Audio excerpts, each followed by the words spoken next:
Alors tout d'abord, on va commencer par une recontextualisation de l'histoire. Vous vous situez dans les alentours de l'année 2300. Pour l'histoire du monde, c'est simple. En 2050, un groupe d'astronautes vont sur Mars et ils fondent un centre de recherche. Quelques années plus tard, les astronautes reviennent avec un élément chimique appelé le martium, qui a des qualités et des particularités inédites, qui vont révolutionner l'industrie euh, de l'homme, ainsi que la façon avec laquelle il produit de l'énergie. Très vite, toutes les énergies fossiles sont abandonnées pour investir dans le martium. Plusieurs tonnes de martium sont importées sur Terre. Et en plus de, on va dire, son abondance, entre guillemets, une très très faible quantité de martium peut suffire à produire énormément d'énergie. Avec 1 gramme de martium, il serait possible de nourrir, énergiquement parlant, une ville de 100 000 habitants environ, pendant 1 an. Alors c'est pour ces raisons qu'au fil des années, le martium s'est démocratisé, et étant donné que les, euh, les centrales pour pouvoir en créer sont pas très chères à produire, et au contraire sont très rentables, et que la euh, et que donc la quantité de martium qui est nécessaire pour la production de cette énergie est très minime. Il a commencé à y avoir de plus en plus de centrales de martium un peu partout dans le monde, jusqu'à un moment, donc dans les alentours, en 2160, en avoir dans tous les quartiers.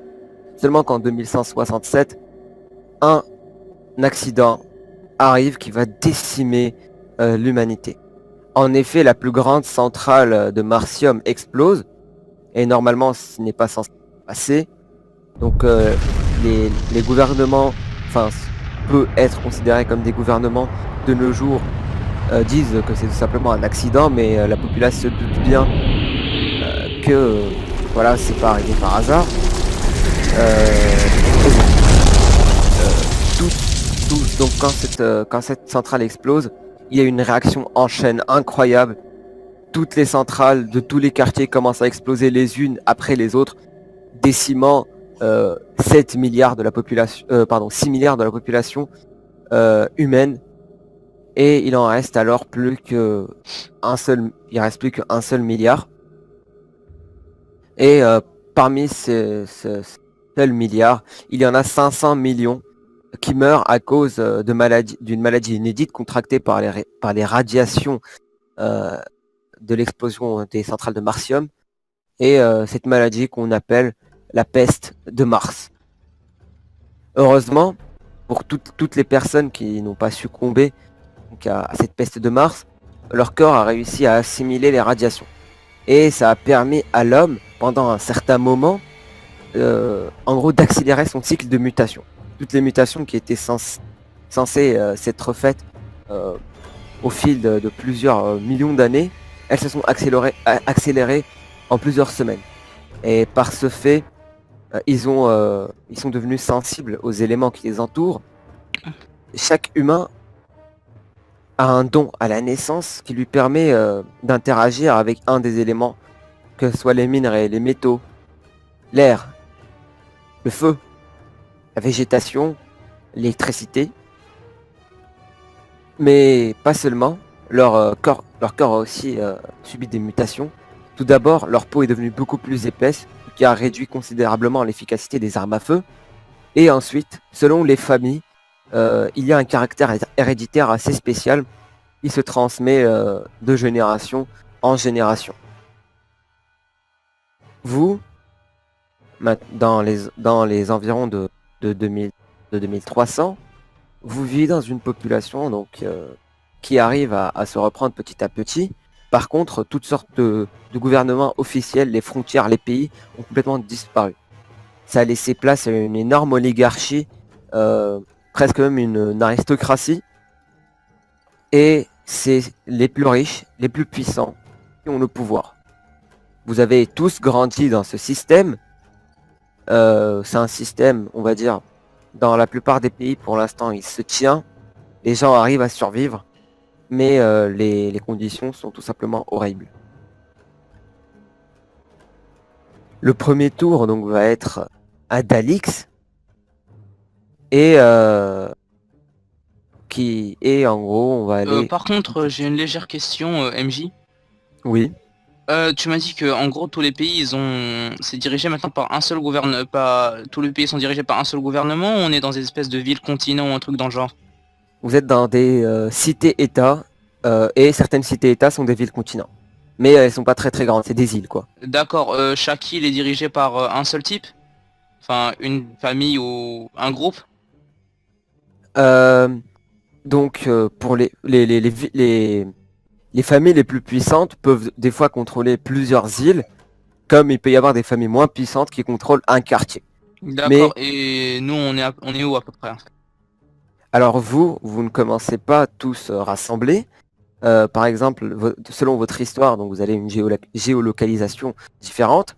Alors pour vous expliquer, étant donné que pendant plusieurs années, en gros, tous les laboratoires scientifiques et et en gros euh, les, euh, les stations spatiales et tout ce qui était en gros censé maintenir et entretenir les satellites, bah, ça a arrêté de fonctionner et au bout d'un moment, bah, tu auras les satellites qui ont cramé et on n'a que très très peu qui sont encore opérationnels et ceux qui le sont encore, là on a perdu euh, leur accès. En gros, tu n'as plus les ordinateurs qui les contrôlent. Du Hmm, coup, la cartographie, elle s'est refaite, on va dire, comme à l'ancien âge. C'est-à-dire que vous êtes obligé de... Ah bon, pas vous, mais les cartographes sont obligés de voyager un peu partout et de dessiner ensuite. Ce qui fait que les frontières entre les pays sont extrêmement floues. Et en gros, comme j'ai dit, il n'y a plus réellement de pays, donc les géolocalisations, ça va être assez approximatif. En gros, par d'accord, exemple, je vais vous donner tout de suite vos géolocalisations à tous. Donc, d'accord. Dalix se situe dans l'ancien Brésil. Là où il y avait le Brésil avant, bah, c'est là où il se situe. Mhm, Sheka, lui, il se situe dans les îles d'Indonésie. mhm. Kaz, toi, donc, toi, tu seras un peu différent étant donné que tu seras déjà dans les terres de Neo Eldorado au début, mais tu es originaire des, euh, des terres italiennes, enfin, des anciennes terres italiennes. Le Vatican? Non, pas le Vatican, tu vois, plus vers Venise. D'accord. Et enfin, Rotor et Ebola, qui sont eux tous deux originaires des anciennes États-Unis. Ah oui, et Orlox, lui, qui est originaire de l'Europe de l'Ouest, donc entre la France et l'Espagne. Sheka, est-ce que tu es là? C'est toi qui va commencer c'est toi qui va commencer avec le premier tour. Alors bon, tu es dans ce qui était avant les anciennes îles d'Indonésie. Mais vous avez dans ces îles d'Indonésie une énorme mixité, donc au niveau que ce soit des religions ou des cultures. Vous avez un mélange des cultures à la fois asiatiques, un peu de culture occidentale et très très peu de culture orientale. Mais en gros, vous là-bas, vous êtes connu pour votre mixité.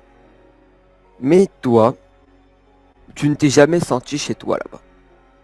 Depuis que tu es né, tu n'as pas forcément fait de les meilleures études du monde. Tu étais dans un lycée normal, avec des personnes normales, tu as fait des études normales, tu as passé une vie normale.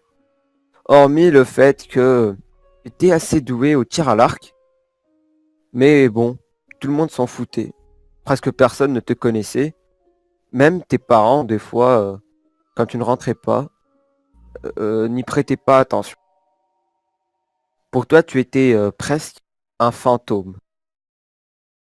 Mais bon, les années sont passées et tu te dis que maintenant que tu es assez âgé, tu pourras vivre toi-même ta propre vie. Tu as fini alors par te détacher de tes parents et pouvoir te trouver une petite, un petit studio où tu vis depuis quelques mois seulement, mais ta vie simple et tranquille va être perturbée. Ce matin, quand tu te réveilles, assez tard comme d'habitude, tu ne retrouves pas cette ambiance animée qu'ont les villes d'habitude. Tu vois que les personnes qui sont assises dans les cafés sont assez tristes. Il y a cette atmosphère, cette taciturne qui est pesante dans tout ton quartier, alors que les personnes sont assez joviales et festives d'habitude. Mais bon, tu n'y prêtes pas plus d'attention que ça. De toute façon, c'est pas comme si eux t'en donnaient de l'attention. Donc, alors que tu te dirigeais donc vers le travail habituel, où en gros, tu passes le balai dans une vieille usine, tu vois que l'usine est complètement fermée. Tu commences à inquiéter et Shika, qu'est-ce que tu fais? Ben, déjà, je me dis, qu'est-ce que c'est que cette merde? Pourquoi c'est comme ça? Et je vais aller dans un bar et voir si je peux pas avoir des informations. Très bien. Alors, aussitôt, tu te diriges directement vers un bar. Euh, Tu es assez affolé, mais tu ne veux pas le montrer, donc tu rentres, tu essaies de garder ton calme. Même chose dans le bar, il y a seulement quelques vieilles personnes qui boivent très doucement, comme si elles vivaient leurs derniers instants. Et le barman, tu le vois, il est assez saoulé, pas dans le sens alcoolisé, mais en gros, il est blasé, quoi. Et en gros, une fois que tu t'assois à côté de lui, il te regarde, il soupire et il te demande qu'est-ce que je vous sers, monsieur? Des informations, s'il vous plaît. Qu'est-ce que vous voulez savoir? Pourquoi tout le monde est comme ça? Pourquoi tout le Dites, monde est blasé? Pourquoi vous vivez là? dans, vous vivez dans une grotte ou quoi? Évidemment, pourquoi? Ça se voit tant que ça. C'est cette maladie. Elle commence à décimer tout le monde. La Quelle peste. La maladie? peste de Mars est revenue. Hmm. Le pire, c'est qu'on ne sait même pas qu'on atteint. Il se peut que votre proche, que votre ami, soit en pleine santé, à cette heure-ci, et que le lendemain, il soit déjà enterré 6 pieds sous terre. Ce qui est bien quand on est comme moi, c'est qu'on n'a pas d'amis. Si je peux vous donner un seul conseil, si vous trouvez un moyen de dégager d'ici, faites-le. Merci du conseil. Et là, tu vois, enfin, tu peux décider de sortir ou non. Mais là, il y a le barman qui prend une télécommande d'en dessous, d'en dessous de comptoir et qui crie à un mec de lui ramener la cassette du jour. Il y a donc un petit gosse, on va dire peut-être 12 ans. Il vient, il lui ramène une espèce de VHS. C'est pas exactement une VHS, mais on dirait une VHS. Et il l'insère il l'insère dans un lecteur. Alors, faut savoir, comme je vous ai dit, les satellites, on a perdu l'accès aux satellites, donc bien sûr, il n'y a plus de chaînes télé, et ça a été remplacé en gros par tous les jours, vous pouvez vous abonner à des chaînes qui vous envoient une VHS avec toutes les émissions qui étaient censées être diffusées. C'est comme ça que il continue à se faire. Donc, quand il met la VHS, tu vois, tu vois donc une publicité, tu vois, un peu cliché avec de belles vidéos, donc des personnes qui sont heureuses. Et à la fin, tu vois en gros une espèce de spot publicitaire avec qui est pour un continent, ou plutôt une péninsule, qu'on appelle Neo Eldorado. Le, le serveur qui est à côté de toi, donc, pardon, enfin Le oui, c'est ça, barman. le serveur, le barman, voilà, qui est à côté de toi, il soupire et il dit, ah, si juste je pouvais y aller. Malheureusement, j'ai une famille ici, je dois rester pour m'en occuper. Vous Bah, savez, pourquoi vous vous êtes encore, n'allez pas? à vrai dire, je suis souffrant et mourant. Ma femme aussi. Ma fille va bientôt se retrouver seule au monde. Et j'ai envie de rester avec elle. Malheureusement, je vais bientôt devoir l'envoyer. Il ramène plusieurs bateaux, vous savez, pour repeupler ce Néo Eldorado. Vous, vous êtes encore jeune. Pourquoi vous n'y allez pas? C'est une bonne idée. Et pour vous remercier de ces informations, je me propose pour m'occuper de votre fille quand vous ne serez plus là. C'est très gentil de votre part. Mais je crois qu'elle pourra se débrouiller. C'est comme vous voulez. Ce, donc, il vous, il vous passe, enfin, il te passe un flyer, tu vois, avec une affiche. Euh, Derrière, tu vois, l'affiche, il a écrit l'adresse, en gros, de l'embarquement. Euh, en gros, il te dit, il sort un stylo de sa poche et il te dit, bon, au cas où, je vous marque son nom ici et il te donne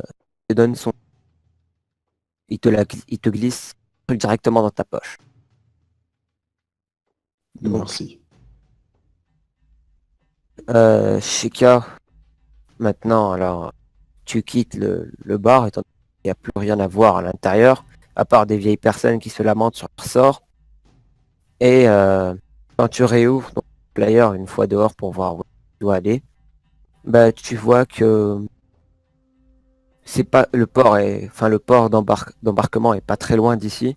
Par contre, il est dans 2 3 heures. T'as encore le temps. Et il y en a chaque jour, mais le prochain, il est dans 2 3 heures. Alors en gros, tu peux soit choisir de d'y aller aujourd'hui, et ça te laissera le temps de faire seulement 2 3 trucs avant de, étant donné de faire, enfin, de, ça te laissera le temps de faire tes bagages et d'y aller, ou décider d'aller le lendemain, et ça te laissera peut-être le temps de, je sais pas, de vagabonder dans les rues. Je Donc chacun. vais préparer mes affaires et commencer à essayer de récupérer le plus d'objets possible qui pourraient m'être utiles là-bas. Et ensuite, tu vas dans la séance dans l'embarquement d'aujourd'hui, c'est ça. Si ça me... si j'ai le temps, oui. Si j'ai pas le temps, j'irai demain. D'accord. Donc tu finis de ranger tes affaires assez vite et tu te rends vers le port avec même 10 minutes d'avance environ. Le bateau arrive et étant donné tu vois que c'est des bateaux pour repeupler Neo Eldorado, ils demandent pas d'argent en retour. C'est un peu comme c'est un peu comme si c'était une organisation caritative qu'il avait fait, tu vois. Par contre, ils vous demandent quand même tu vois, des prélèvements de sang et tout ça pour pouvoir assurer que vous n'avez pas la peste de Mars. Sinon, bah toi, tu passes tranquille et tu arriveras peut-être à Neo Eldorado au prochain tour. Merci beaucoup d'avoir regardé ce premier épisode d'Ultra Rebellion. Ce premier épisode, donc, comme vous l'avez vu, ne comporte que la présentation et le tour d'un des joueurs. Les prochains qui vont suivre vont comporter donc les tours individuels des autres joueurs et au bout de quelques épisodes, une fois qu'ils seront tous réunis, vous pourrez donc assister au réel commencement du JDR. Sur ce, j'espère que vous avez apprécié la vidéo. Ciao!